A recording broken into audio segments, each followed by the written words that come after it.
gente se encontra todo dia, a gente aprende com alegria. Aqui a gente faz educação, GWA em ação.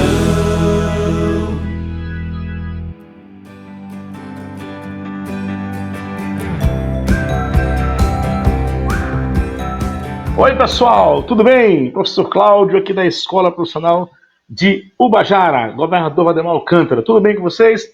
Vamos trabalhar Sociologia agora para o primeiro ano e o tema é Evolucionismo e Diferença, pessoal. Sociologia, Evolucionismo e Diferença. E aí, como é que está em casa? Tudo bem? Olha, não saia de casa, fique em casa. Eu só quero que você me entenda, não saia de casa nessa quarentena. Então, vamos trabalhar esse conteúdo. Nós trabalhamos nas aulas anteriores a questão do evolucionismo dentro de uma postura dos pensadores, né, com suas teorias evolucionistas. E nós chegamos à conclusão que essas teorias são teorias que, de certa forma, levam a um etnocentrismo, a uma busca de superioridade de uma raça, de uma etnia em relação a outra. Os europeus achavam que estavam fazendo um favor a todos nós, às demais raças, aos demais povos, e que estavam civilizando, diga-se de passagem, todos os demais povos e raças, tribos e nações. Então o tema hoje, continuando esse tema, né, vamos trabalhar o evolucionismo e a diferença dentro da sociologia, ok? Bom, quando eu falo em evolucionismo e diferença, pessoal, é importante entender o seguinte: o que as sociedades, no caso as sociedades ocidentais, elas se preocupam? Qual é a preocupação das sociedades orientais? No caso, elas se preocuparam em, na realidade, estudar as populações não europeias. Ou seja, as populações que não fossem populações da Europa passaram a ser estudadas pelas sociedades ocidentais. Isso se deu por volta do século XIX, a partir do avanço do imperialismo no século XIX. Então, inicialmente, as sociedades ocidentais elas tinham uma preocupação em estudar somente as populações não europeias, somente as populações que não fossem populações do continente europeu. Era esse o foco, era esse o objetivo, era essa a preocupação. Vamos estudar as sociedades, mas não as sociedades onde existem as populações não europeias. Tá certo? Sempre as populações não europeias, corrigindo aqui, tá bom?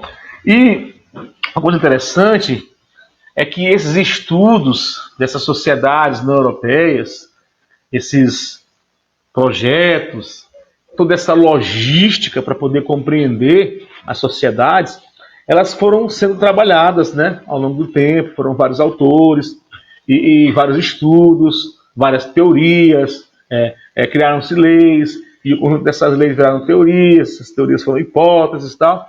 E desses estudos, nós podemos dizer que resultaram teorias evolucionistas, né?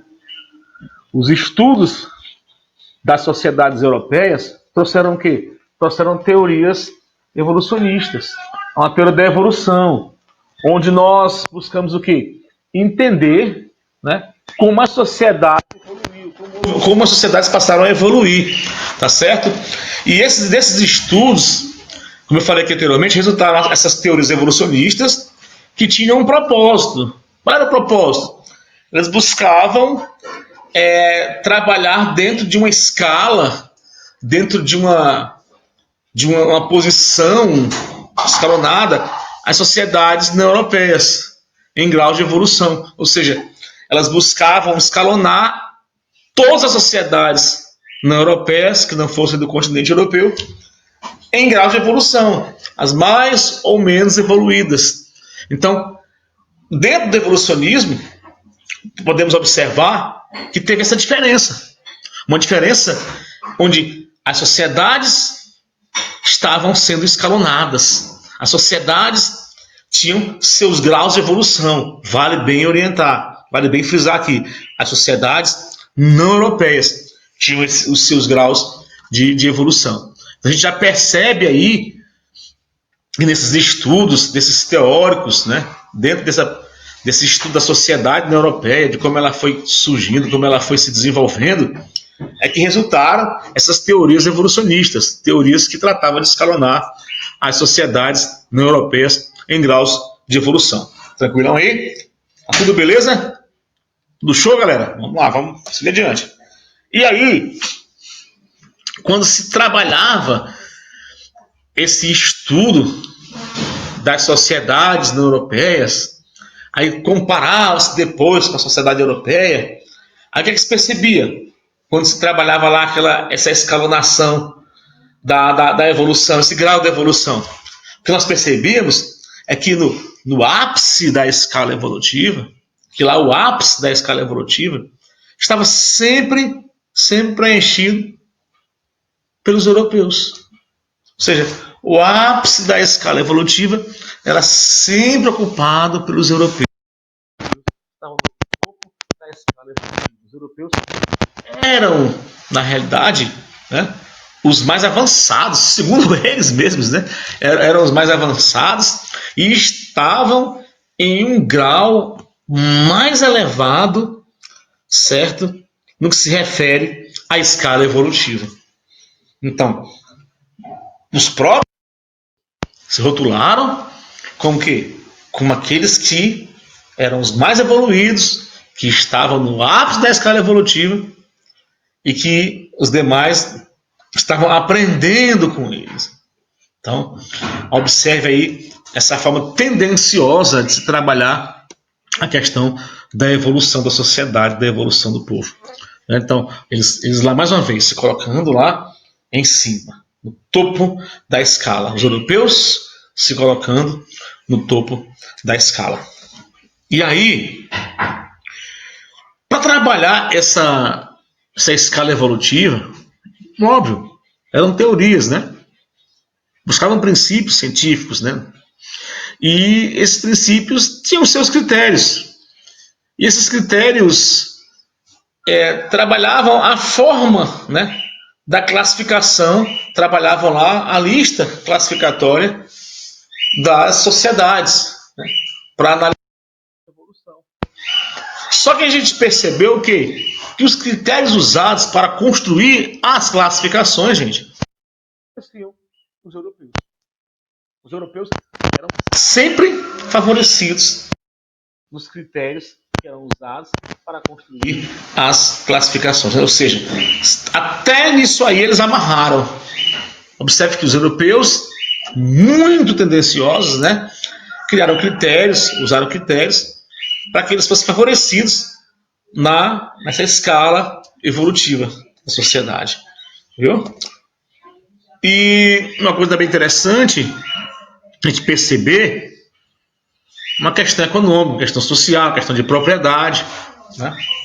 Falava-se muito da propriedade privada e um dos critérios, por exemplo, era a existência da propriedade privada da terra. Para eles, por exemplo, a terra, ser proprietário de uma terra era um elemento fundamental para determinar a evolução de um povo.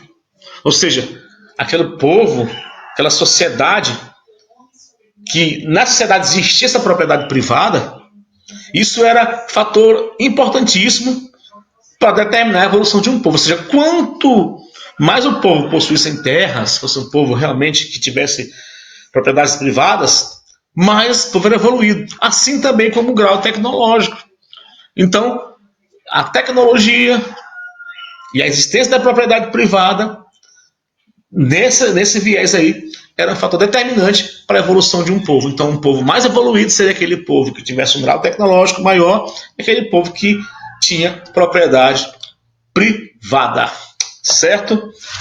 E sim, também observando também o seguinte, que chega um momento que essas teorias que vão sendo trabalhadas aí de evolução, colocando lá a sociedade europeia no topo, no ápice, né, dessa escala evolutiva, chega um momento que começa a ser questionada, começa a ser criticada.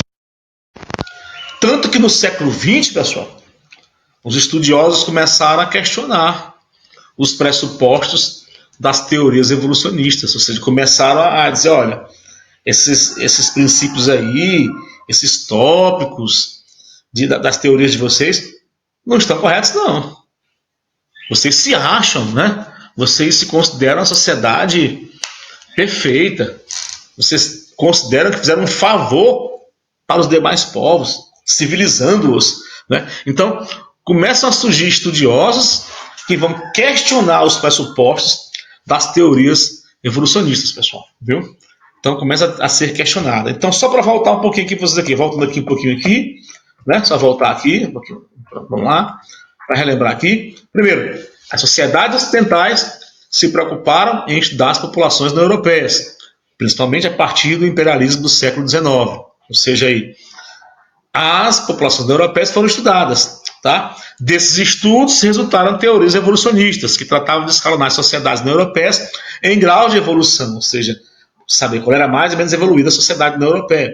O ápice da escala evolutiva era sempre ocupado pelos europeus, ou seja, os europeus estavam no topo da escala de evolução. Os critérios usados para construir as classificações favoreciam os europeus, a propriedade privada, certo? E o grau tecnológico também favorecia. E aqui chegamos no tópico que eu queria reforçar mais uma vez, que eu voltei para poder revisar o conteúdo, que começaram a haver questionamentos das teorias evolucionistas. E aí, gente, quando a gente chega no tópico aqui, que para frisar a questão das populações indígenas, que elas podem ser vistas como muito complexas, né? Dependendo do ponto de vista utilizado. As populações indígenas sofreram muito, houve um grande massacre cultural, né?